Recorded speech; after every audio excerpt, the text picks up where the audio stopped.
नमस्कार, मैं हूं doctor Santosh Pandey, assistant professor Hindi विभाग, फिरोज़ गांधी कॉलेज, रायबरेली।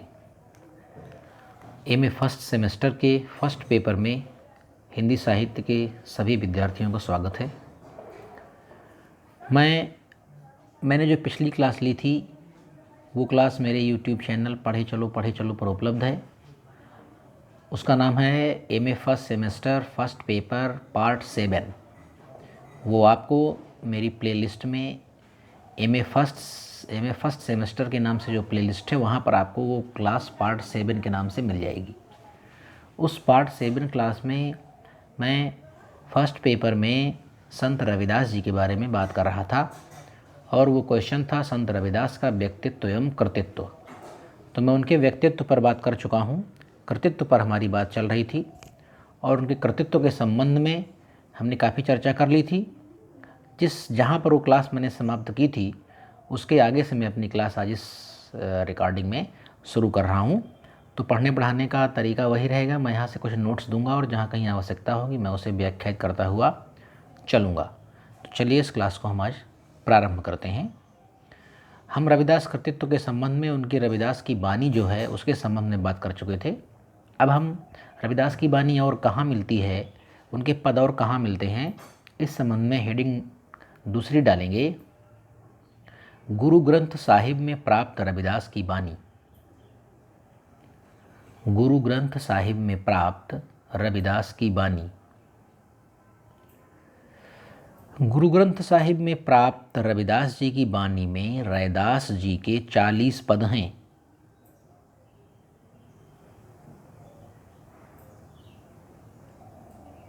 तथा ये 16 रागों में संग्रहित हैं तथा ये 16 रागों में संग्रहित हैं।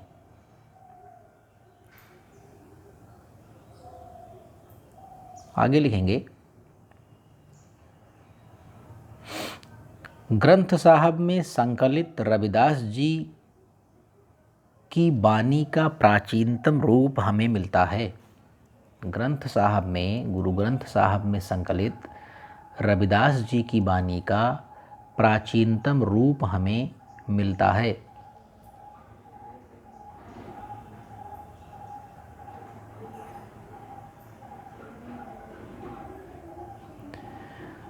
एक लाइन छोड़कर लिखेंगे, रविदास जी ने राग गौड़ी में कहा है कि रविदास जी ने राग गौड़ी में कहा है कि डैश करके उदाहरण लिखेंगे, जैसा रंग कुसुम्भ का तैसा यह संसार। कुसुम मतलब फूल। जैसा रंग कुसुम्भ का तैसा यह संसार। सेकंड लाइन लिखेंगे, मेरे रमैये रंग मजीठ का, मेरे रमैये रंग मजीठ का कहु रविदास चमार। कहु रविदास चमार। एक लाइन छोड़ करके लिखेंगे, रविदास जी ने अपनी बाणी में ब्रह्म के सगुण और निर्गुण दोनों रूपों का वर्णन किया है। रविदास जी ने अपनी बाणी में ब्रह्म के सगुण और निर्गुण दोनों रूपों का वर्णन किया है। वे कहते हैं कि डैश करके उदाहरण लिखेंगे। एग्जामिनेशन में आप हमेशा ध्यान रखेंगे कि अपनी जो भी बात कहेंगे उसे किसी न किसी उदाहरण के माध्यम से प्रूव करेंगे अगर आपको अच्छा नंबर चाहिए तो। केवल बातें करने से अच्छे नंबर नहीं मिलेंगे, इसलिए मैं बार बार उदाहरण पर जोर देता हूँ, क्योंकि बातें कोई भी कर सकता है लेकिन उदाहरण वही लिख सकता है जिसने क्लास को ठीक से पढ़ा होगा, उसे याद किया होगा और उस पर मेहनत की होगी। तो इसलिए अपनी बात कहिए, हेडिंग डालिए, अपनी बात कहिए और उस बात को प्रमाणित करते हुए उस कवि की या उस लेखक की आप कोई न कोई बात इन्वर्टेड कामा के अंदर जरूर लिखिए। तो चलिए, वे कहते हैं कि डैश करके एक लाइन छोड़ करके इन्वर्टेड कामा में लिखेंगे, कह रविदास अकथ कथा, कह रविदास अकथ कथा, नहु काई करी जय, नहु काई करी जय। सेकंड लाइन, जैसा तू वैसा तू ही, जैसा तू वैसा तू ही किया उपमा दीजिए, किया उपमा दीजिए। तो ये हो गया गुरु ग्रंथ साहब में उनकी जो संकलित वाणियाँ हैं उसके कुछ उदाहरण। अब हम नंबर 3 पर आएंगे और डालेंगे हेडिंग प्रहलाद चरित, प्रहलाद चरित, और डैश करके लिखेंगे प्रहलाद चरित में रैदास जी की भक्ति भावना पूरी तरह से अभिव्यक्त हुई है। प्रहलाद चरित में रविदास जी की भावना पूरी तरह से अभिव्यक्त हुई है। इसमें 18 पद जो राग धनासरी में रचित हैं संकलित किए गए हैं, संकलित किए गए हैं।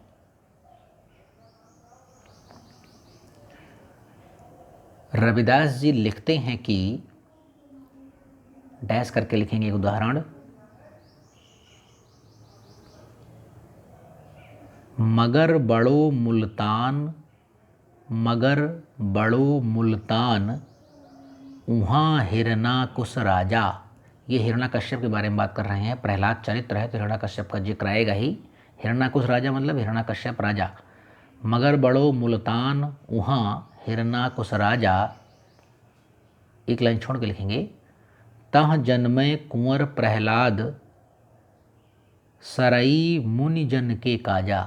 सरई, सरई मतलब कि किया करते थे, निपटाया करते थे, मुनि जन के काजा यानी मुनियों और जनता के कामों को जो आसानी से निपटा दिया करते थे, उनका नाम था प्रहलाद, कुंवर प्रहलाद। और उनका जन्म कहाँ हुआ? एक बड़ा राजा था जिसका नाम था हिरण्यकश्यप। ठीक, चलिए एक लाइन छोड़ के लिखेंगे, रैदास जी ने इस रचना में अपनी भक्ति भावना की अभिव्यक्ति बहुत अच्छे ढंग से की है।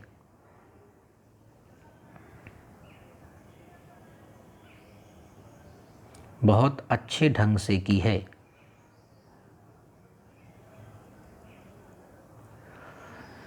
अब हम तीसरी हेडिंग पर आएंगे और लिखेंगे रैदास कबीर गोष्ठी।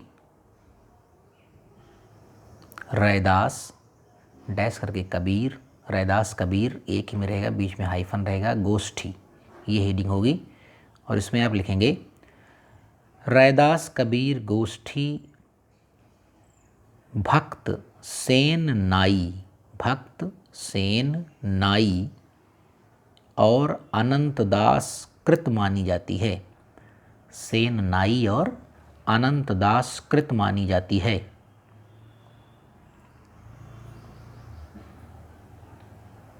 संत मंडली में राम का भजन, कीर्तन, इन सब की प्रधानता रहती थी। इन सब की प्रधानता रहती थी। इसके साथ ही साथ आध्यात्मिक विषयों पर प्रवचन गोष्ठियाँ भी होती थीं। इसके साथ ही साथ आध्यात्मिक विषयों पर प्रवचन गोष्ठियाँ भी होती थीं।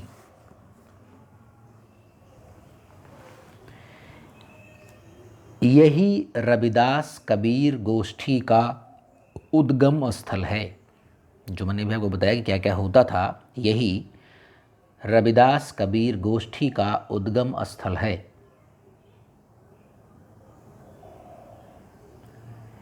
इसमें कबीर ने रैदास जी को दुर्गा शक्ति के संबंध में कहते हैं।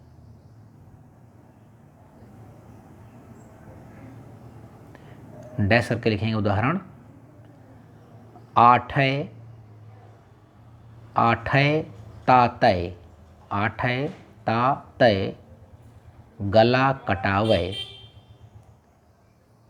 आठय तातय गला कटावय, धरी घटी खत्ती डोलय, धरी घटी खत्ती डोलय। एक लाइन छोड़ के लिखेंगे। तब रैदास जी कहते हैं, तब रैदास जी कहते हैं, डैश करके उदाहरण लिखेंगे। सकति सति कहत है स्वामी, सकति सति कहत है स्वामी, सति का सबद पिछान, सति का सबद पिछान। इनोट कमा क्लोज करके एक लाइन छोड़ करके लिखेंगे। रैदास कबीर गोष्ठी की समाप्ति, रैदास कबीर गोष्ठी की समाप्ति कबीर के प्रति आदर भाव प्रकट करते हुए इस प्रकार होती है। कबीर के प्रति आदर भाव प्रकट करते हुए इस प्रकार होती है। डैश करके उदाहरण लिखेंगे। स्वामी जो तुम गावहु, स्वामी जो तुम गावहु, सो हूँ गाऊँ, यानी जो तुम गाओ उसे मैं गाऊँगा। स्वामी जो तुम गावहु, गावहु, सो हूँ गाऊँ, हूँ माने मैं, गाऊँ। तुम्हारा ज्ञान विचारूं, तुम्हारा ज्ञान विचारूं, तुम्हारा ज्ञान विचारूं। अब एक लाइन छोड़ करके लिखेंगे निष्कर्ष। उपर्युक्त विवेचन से यह सिद्ध होता है कि, उपर्युक्त विवेचन से यह सिद्ध होता है कि संत काव्य परंपरा में संत रविदास का स्थान अत्यंत महत्वपूर्ण है। उन्होंने अपनी वाणी, पदों एवं रागों के द्वारा समाज का बहुविधि भला करने का प्रयत्न किया, बहुविधि भला करने का प्रयत्न किया। निर्गुण काव्य परंपरा के स्तंभों में से एक हैं संत रविदास। निर्गुण काव्य परंपरा के स्तंभों में से एक हैं संत रविदास। और इस तरह से हमारा ये सवाल यहाँ पर समाप्त होता है। पार्ट 7 में हमने इसका आधे से अधिक पार्ट कर लिया था। ये क्लास जो है वो पार्ट 8 के नाम से आपको ग्रुप पर शेयर की जाएगी। इस क्लास में जो शेष बचा था वह क्वेश्चन हमने पूरा कर लिया। अब हम अपने अगले क्वेश्चन की तरफ चलेंगे और वो क्वेश्चन होगा संत रैदास जी के दार्शनिक विचार। संत रविदास जी के दार्शनिक विचार। तो चलिए इस क्वेश्चन को प्रारंभ करते हैं। संत रविदास जी के दार्शनिक विचार। लिखिए आप। संत दर्शन में ब्रह्म, जीव, माया और जगत ये 4 तत्व प्रधान हैं। संत दर्शन में ब्रह्म, जीव, माया और जगत ये 4 तत्व प्रधान हैं। सच्चा संत किसी भी प्रकार के वाद विवाद में नहीं पड़ता। सच्चा संत किसी भी वाद विवाद में नहीं पड़ता। वह सदैव आत्मानुभव का रस लेता रहता है।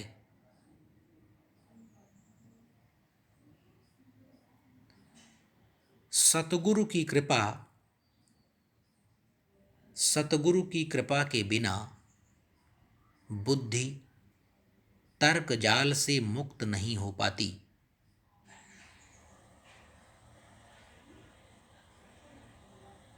और जब तक बुद्धि तर्क जाल से मुक्त नहीं होती तब तक वह फकीर नहीं हो पाता। तब तक वह फकीर नहीं हो पाता। और जब तक वह फकीर नहीं हो पाता तब तक उसकी परमात्मा से लौ नहीं लग पाती, लौ मतलब लगाव या संबंध, तब तक उसकी परमात्मा से लौ नहीं लग पाती।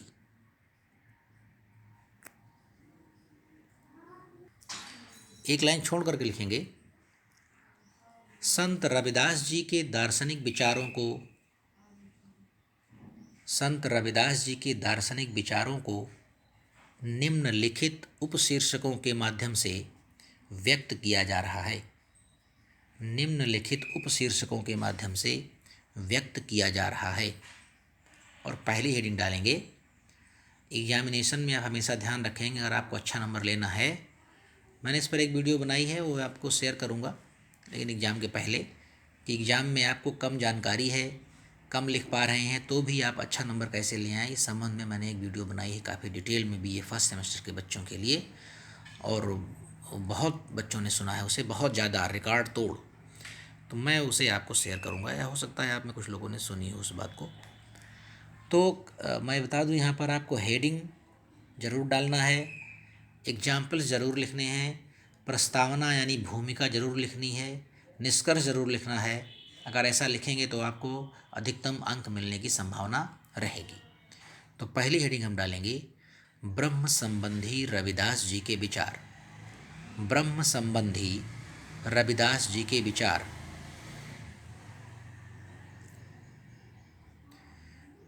और लिखेंगे, रविदास का ब्रह्म निर्विकार है,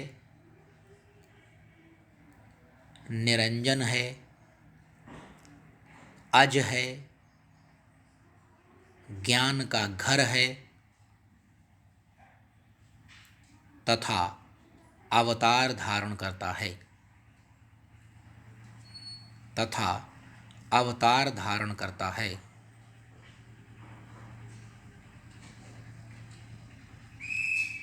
डैश करके उदाहरण लिखेंगे, तू सगुण निर्गुण निरामय निर्विकार, तू सगुण निर्गुण, तू सगुण निर्गुण निरामय निर्विकार, हरि अंजन निरंजन अप्रमेव, हरि अंजन निरंजन अप्रमेव। आगे लिखेंगे,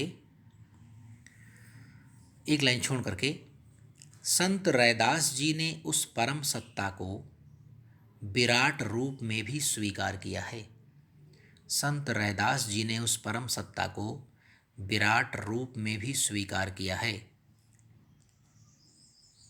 डैश करके उदाहरण लिखेंगे, चरण पातक शीस असमाना, चरण पातक शीस असमाना। सेकंड लाइन, सो ठाकुर करना संपुट समाना, सो ठाकुर करना संपुट समाना। नेक्स्ट, रैदास जी ने ब्रह्म को निर्गुण अविनाशी आदि शब्दों में भी प्रयुक्त किया है,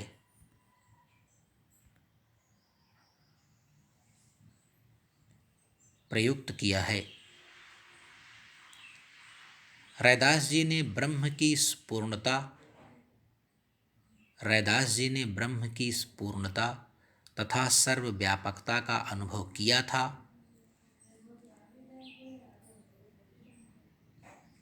और उसे अभिव्यक्ति देने की चेष्टा की, और उसे अभिव्यक्ति देने की चेष्टा की। अब अगला लिखेंगे, जीव संबंधी रैदास जी के विचार, जीव संबंधी रैदास जी के विचार। रविदास जी कहते हैं कि ब्रह्म और जीव में अद्वैत भाव निहित है, ब्रह्म और जीव में अद्वैत भाव निहित है। अद्वैत का मतलब क्या हुआ, आत्मा और परमात्मा ये दो हैं लेकिन दोनों एक हैं, अलग नहीं है ये। अद्वैत आपको दिख रहा है ये दो, लेकिन ये दो नहीं है, ये दोनों एक हैं, ये द्वैत है। अद्वैत भाव निहित है। जिस प्रकार तरंग समुद्र से मिलकर जलमय हो जाती है, जिस प्रकार तरंग समुद्र में मिलकर जलमय हो जाती है। अब देखिए अद्वैत का बड़ा अच्छा उदाहरण है ये। समुद्र और उसकी तरंग, ये आपको लगता है कि दो है, जी नहीं, ये दो नहीं, एक है। ये अद्वैतवाद है। जैसे ही तरंग समाएगी समुद्र में, तरंग का अस्तित्व तो समाप्त हो जाएगा, वो जाकर के उसी में मिल जाएगी यार, क्योंकि दोनों एक हैं, फाइनली दोनों एक हैं। जिस प्रकार तरंग समुद्र से मिलकर जलमय हो जाती है, उसी प्रकार जीव और ब्रह्म में द्वैत भाव समाप्त हो जाता है। उसी प्रकार जीव और ब्रह्म में द्वैत भाव समाप्त हो जाता है। डैश करेंगे, उदाहरण लिखेंगे। मैं से ममता देख सकल जग, मैं से ममता देख सकल जग, मैं से भूल गंवाई।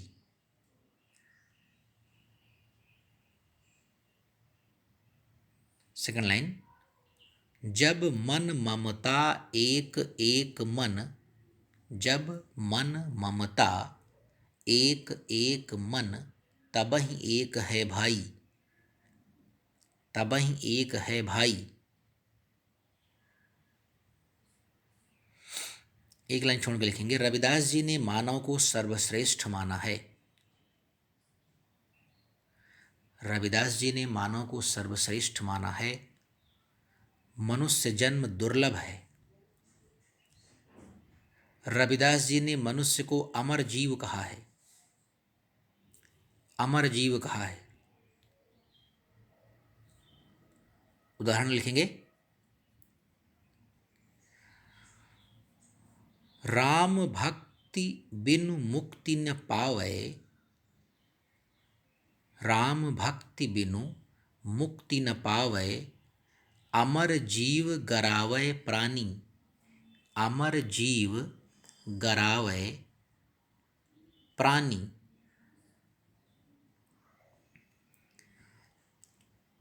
एक लाइन छोड़ के दूसरी हेडिंग लिखेंगे। माया संबंधी रैदास जी के विचार, माया संबंधी रैदास जी के विचार।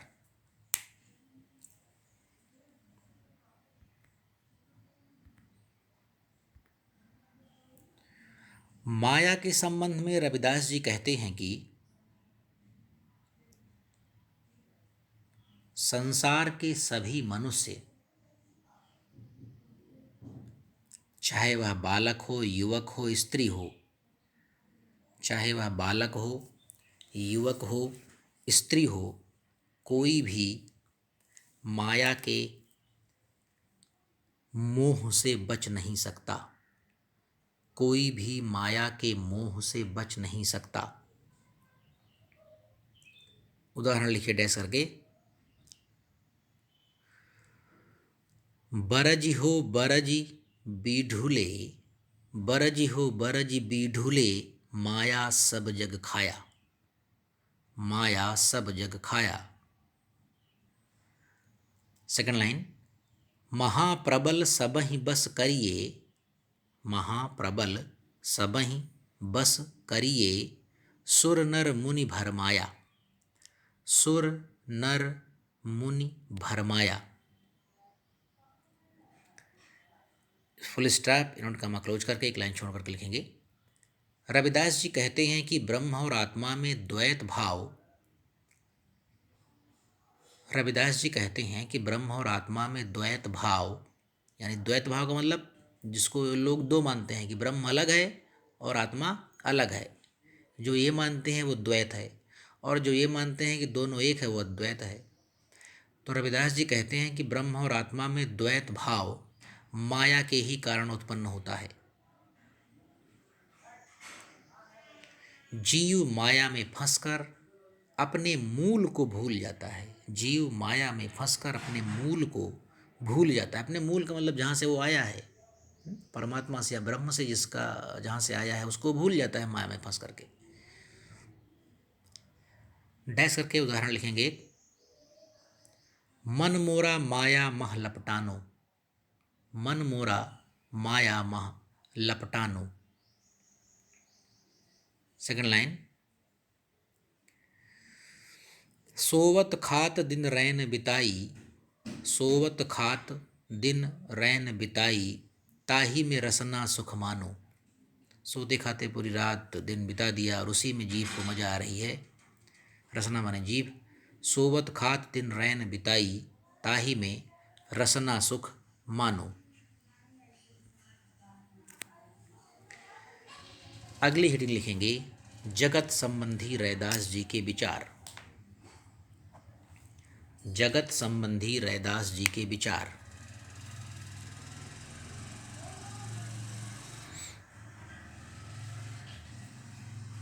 जगत संबंधी रैदास जी के विचार।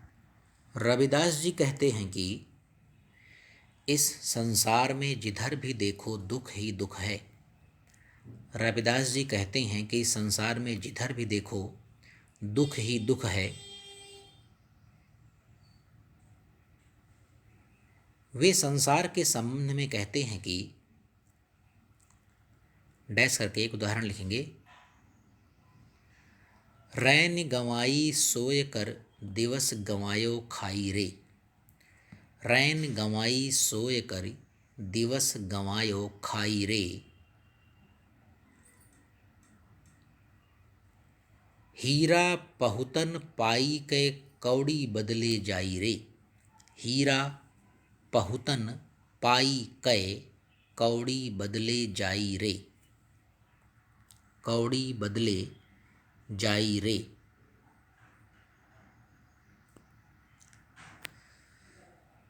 एक लाइन छोड़ करके अगली हेडिंग लिखेंगे धार्मिक पक्ष।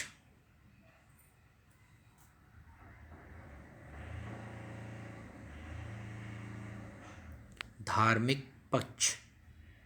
इसके अंतर्गत पहली हेडिंग डालेंगे आप रैदास जी की वाणी में ज्ञान का निरूपण। रैदास जी की वाणी में ज्ञान का निरूपण। इसमें लिखेंगे रैदास जी कहते हैं कि मानव अज्ञान के कारण ही दुखी होता है। रैदास जी कहते हैं कि मानव अज्ञान के कारण ही दुखी होता है, इसलिए जीव अविद्या आदि पंच दोषों में उलझा हुआ है। अविद्या आदि पंच दोषों में उलझा हुआ है। इसीलिए रविदास जी गुरु ज्ञान से बढ़कर दूसरा ज्ञान नहीं मानते। गुरु ज्ञान से बढ़कर दूसरा ज्ञान नहीं मानते। डैश करके उदाहरण लिखेंगे माधव अविद्या अहित कीन। माधव अविद्या अहित कीन, तातय विवेक दीप मलिन। तातय विवेक दीप मलिन।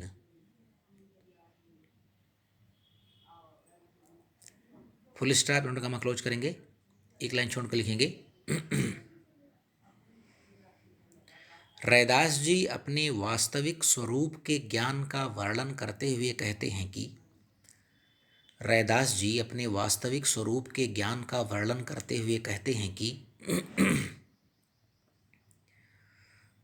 डैश करके उदाहरण लिखेंगे रविदास लव रे। रविदास लव रे जिस बूंद को सोई बूंद है समुद्र समान। रविदास लव रे जिस बूंद को सोई बूंद है समुद्र समान। सेकंड लाइन, अंतर खोजी कु मिलई ब्रह्म बूंद को ज्ञान। अंतर खोजी कु मिलई ब्रह्म बूंद को ज्ञान। और अगली हेडिंग लिखेंगे इसमें गुरु का महत्व। गुरु का महत्व। और मैं अपनी इस क्लास को यहीं पर समाप्त करता हूँ। ये क्लास पार्ट 8 के नाम से इस ग्रुप पर शेयर की जाएगी एमए फर्स्ट ईयर के बच्चों के लिए। पार्ट 9 में मैं इस क्वेश्चन को पूरा करूँगा और संत रविदास जी के बारे में जो मैं अगला क्वेश्चन लूँगा वो होगा रैदास की रचनाओं में साधनात्मक रहस्यवाद। उसके बाद फिर एक और क्वेश्चन लूँगा मैं रैदास की रचनाओं में भावात्मक रहस्यवाद। और फिर उसके बाद हम लोग देखेंगे कि क्या और अन्य क्वेश्चन हम लोग ले सकते हैं। तो चलिए, हमारे साथ बने रहने के लिए आपका धन्यवाद। अगली क्लास में आपसे जल्द मुलाकात होगी। नमस्कार।